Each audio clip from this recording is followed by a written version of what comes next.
Dans cette deuxième vidéo sur les périmètres aires et volume, je vais t'expliquer comment on calcule les aires des figures usuelles. On va donc reprendre l'exemple du carré, et on commencera justement par un exemple. On veut savoir quelle est l'aire d'un carré de côté 3 cm. Faisons un petit dessin. Un carré de 3 cm, eh bien on est d'accord, il y a 3 cm sur 3 cm, et en fait ces 3 cm, qu'est-ce qu'on fait? On les coupe en 1 cm. Donc là on a 3 carrés et 3 carrés, enfin 3 cm, et ici aussi. Et on voit en fait que un petit carré comme ça, puisque c'est un carré, c'est 1 cm sur 1 cm, ça a une aire de 1 cm carré. On met un petit 2 ici, et quand tu le lis, tu dis 1 cm carré. Et combien il y en a de petits carreaux comme ça? Eh bien, il y en a 1, 2, 3, 4, 5, 6, 7, 8, 9. Il y en a 9. Autrement dit, là, l'aire de ce carré est de 9 cm carrés. Oui, mais d'où il vient ce 9 en fait? Parce que là, j'ai compté un par un, mais évidemment, si c'est plus compliqué, je vais pas compter les carreaux un par un. Déjà parce qu'il faut faire les carreaux, ce que tu n'as pas forcément toujours dans tes exercices.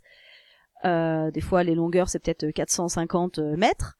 Je vais pas faire 450 carreaux, quoi. Donc, comment est-ce que je fais? Je me dis, ah, mais qu'est-ce que j'ai fait en fait pour avoir 9? J'ai fait bêtement 3 fois 3. Mais 3 fois 3, pourquoi? Parce que c'était 3 cm qui était mon côté du carré, fois les 3 cm qu'il y avait ici. Ça veut donc dire qu'on vient de trouver la formule pour calculer l'aire d'un carré. Il suffit juste de faire le côté fois le côté. Côté fois côté. Ou C fois C, si tu appelles C le côté. Et C fois C, en fait, c'est ce qu'on appelle C au carré. Ça veut dire que quand tu fais 2 fois 2, c'est 2 au carré, c'est 4. 3 au carré, c'est 3 fois 3, c'est 9. 8 au carré, c'est 8 fois 8, 64, etc., etc. Et donc, moi, si je repars sur l'aire de mon carré, donc je fais côté fois côté, 3 cm fois 3 cm, autrement dit, et 3 fois 3, ça fait 9, et on vient de le dire, fais attention, quand tu parles d'aire, tu parles de centimètres carrés. Il faut qu'ici, toujours, tu aies un petit carré à côté de tes unités, pour parler d'aire, de surface. Et on conclut, le carré a donc une aire de 9 cm carrés. Deuxième exemple, on veut l'aire d'un carré de côté 8 km. On fait la même chose, on a dit que la formule c'était de faire le côté fois le côté fois lui-même, donc 8 km fois 8 km, et bien 8 fois 8 ça fait 64 km carrés. Donc là, pas de souci, on conclut et on passe à la suite. Donc ça c'est pour l'aire d'un carré. Passons à l'aire d'un rectangle. Un rectangle c'est la même chose en fait, c'est ça, dans le style on va faire à peu près la même chose. On veut par exemple calculer l'aire d'un rectangle de longueur 5 cm et de largeur 3 cm. Si on fait un petit dessin, comme tout à l'heure, ça fait un dessin de ce style. Et on voit qu'en fait ici, si on découpe toujours en carré de 1 cm carré, on en a combien? On en a 5 ici, 5 ici, 5 ici. Autrement dit, on en a 5 fois 3. Ah, mais 5 fois 3, c'est quoi en fait? C'est la longueur fois la largeur. Donc on vient de trouver la formule de l'aire d'un rectangle, c'est bêtement de faire longueur fois largeur. Ou encore grand L fois petit l. Ici, donc, si on l'applique à notre rectangle, on fait donc la longueur qui est de 5 cm fois la largeur qui est de 3 cm. 5 fois 3, ça fait 15, et centimètre fois centimètre, c'est des centimètres carrés. Donc on a 15 cm carrés. Et on conclut, le rectangle a donc une aire de 15 cm carrés. Donc tu vois, pas très compliqué. Passons au triangle. Le triangle, il faut juste comprendre en fait comment ça se forme. Je t'explique un peu rapidement. On veut ici l'aire de ce triangle-là, le triangle ABC. Mais qu'est-ce qu'on a fait en fait? On a rajouté ces deux parties un peu plus claires, là, ce triangle bleu et ce triangle vert, qui sont en fait les mêmes que le bleu foncé et le vert foncé. Ici, il y a des angles droits, tout ça c'est des rectangles. Donc en fait, ce triangle bleu foncé, c'est la moitié de ce rectangle. Autrement dit, le bleu clair et le bleu foncé, ils ont la même aire, ils ont la même surface. Et le vert clair et le vert foncé, ils ont la même surface aussi. Ça veut donc dire qu'en fait, moi je sais calculer l'aire peut-être du grand rectangle. Et c'est quoi le lien entre l'aire du grand rectangle et l'aire du triangle? C'est qu'en fait, l'aire du triangle, c'est la moitié de l'aire du rectangle. Pourquoi la moitié? Puisque là, j'ai eu besoin de 2 bleus et de 2 verts pour faire le rectangle, alors que moi je voulais un seul bleu et un seul vert, autrement dit la moitié, pour faire le triangle. Et donc ça veut dire que si je connais l'aire du grand rectangle, il suffira de la diviser par 2 pour avoir l'aire du triangle ABC. Bon, l'aire du rectangle, du grand rectangle, on le voit bien, c'est cette longueur-là, la longueur BC, fois la largeur qu'il y a ici. Mais cette largeur qui est ici, on voit que c'est cette largeur ici, ce segment-là. Et c'est quoi en fait ce segment?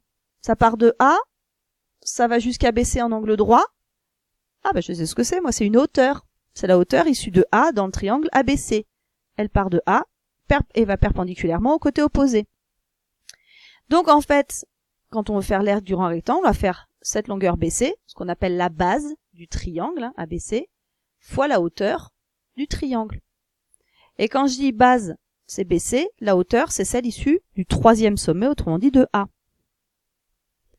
Donc voilà notre formule base fois hauteur, qu'il va falloir diviser par 2 pour avoir l'aire non pas du rectangle, mais du triangle ABC. Autrement dit, B fois H divisé par 2, base fois hauteur divisé par 2. Un exemple. On veut l'aire du triangle ci-contre. Eh bien, on voit qu'ici la base, c'est 8,5. On va prendre cette base-là puisqu'on nous la donne. Et la hauteur, c'est la hauteur relative au troisième sommet, autrement dit, passant par le dernier sommet qu'on n'a pas encore utilisé. Eh bien, on voit bien que c'est bien celle-là puisqu'elle passe par le sommet perpendiculairement au côté opposé.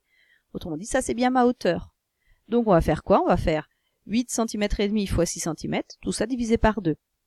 Et 8 cm et demi fois 6 cm, ça fait 51 cm carrés, qu'on divise par 2, ça fait 25,5 cm carrés. Et voilà l'aire de mon triangle. Passons ensuite au disque. Le disque, eh bien la formule, je te la donne. L'aire d'un disque, c'est pi fois le rayon fois le rayon. Si on le note avec grand R, pour le rayon, c'est pi fois grand R fois grand R.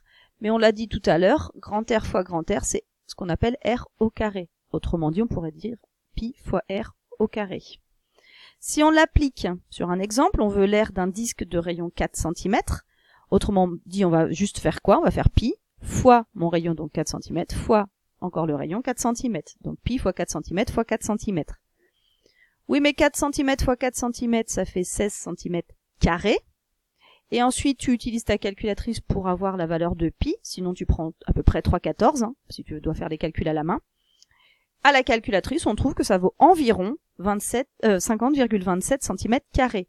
Tu fais attention à bien distinguer les égales et les signes de environ égal. Et donc, on conclut. Ici, l'aire de notre disque, je reviens en arrière, c'est d'environ 50,27 cm carrés. Tu n'oublies pas aussi dans ta phrase de mettre un environ ici aussi. Pour finir, sur les formules, l'aire du parallélogramme. Alors, si tu regardes un peu ce qui se passe, on veut l'aire de ce parallélogramme ABCD. Et en fait, qu'est-ce qu'on a fait? On a pris la hauteur là issue de D, c'est-à-dire en fait la droite qui rejoint, le segment là qui rejoint deux côtés parallèles en angle droit. Donc là on a un angle droit ici, on en a un ici en haut aussi, puisque les droites sont parallèles. Qu'est-ce qu'on a fait? En fait, ce triangle-là, c'est comme si on l'avait coupé au ciseau et hop, qu'on l'avait déplacé et collé de l'autre côté. Et on observe qu'en fait, au lieu d'avoir donc maintenant un parallélogramme, on a un rectangle. Sur notre figure, on a le rectangle CDFE. En ayant pris notre parallélogramme en entier, c'est-à-dire j'ai juste déplacé un bout pour le mettre de l'autre côté. Donc ça a la même surface, mon parallélogramme ici et mon rectangle ont la même aire. Ça veut dire que si je trouve l'aire du rectangle, c'est fini, j'aurai l'aire de mon parallélogramme. Oui, mais l'aire du rectangle, donc il faut faire quoi? Il faut faire la base ici, fois cette longueur ici. Oui, mais cette longueur, on l'a vu, c'était DF, et c'est ce qu'on appelle la hauteur du parallélogramme. Et puis ce sera tout, puisque ça y est, j'aurai mon carré, ça c'est la longueur, ça c'est la largeur, donc je vais base fois hauteur, et ça y est, j'ai l'aire de mon parallélogramme, puisqu'on l'a dit, l'aire du rectangle est la même que l'aire de mon parallélogramme. Si on l'applique sur un exemple, on veut l'aire de ce parallélogramme-là. Alors c'est là où tu fais attention, parce que là, il y a peut-être beaucoup de données. Si je prends par exemple cette base, tu vois que tout à l'heure, quand j'ai pris cette base-là, je prenais la hauteur qui allait de la base à l'autre base, à celle qui était parallèle. Donc, c'est-à-dire que si je prends ce 4 cm, il va falloir essayer de rejoindre ce 4 cm en perpendiculaire. C'est-à-dire qu'il faudrait que j'ai une hauteur comme ça, en fait. Ce que je n'ai pas ici sur mon dessin. Autrement dit, ce 4 cm, il me sert à rien. Ça veut dire que j'utilise donc plutôt l'autre base, le 6 cm, et cette hauteur qui relie les deux bases parallèles. Et donc, j'ai juste à faire la base fois la hauteur, autrement dit 6 cm fois 3 cm et demi. Ça donne 21 cm². Ça y est, je viens de trouver l'aire de mon parallélogramme. Donc voilà ce que tu as à connaître sur les formules des aires des figures usuelles. À toi maintenant de les appliquer sur tes exercices.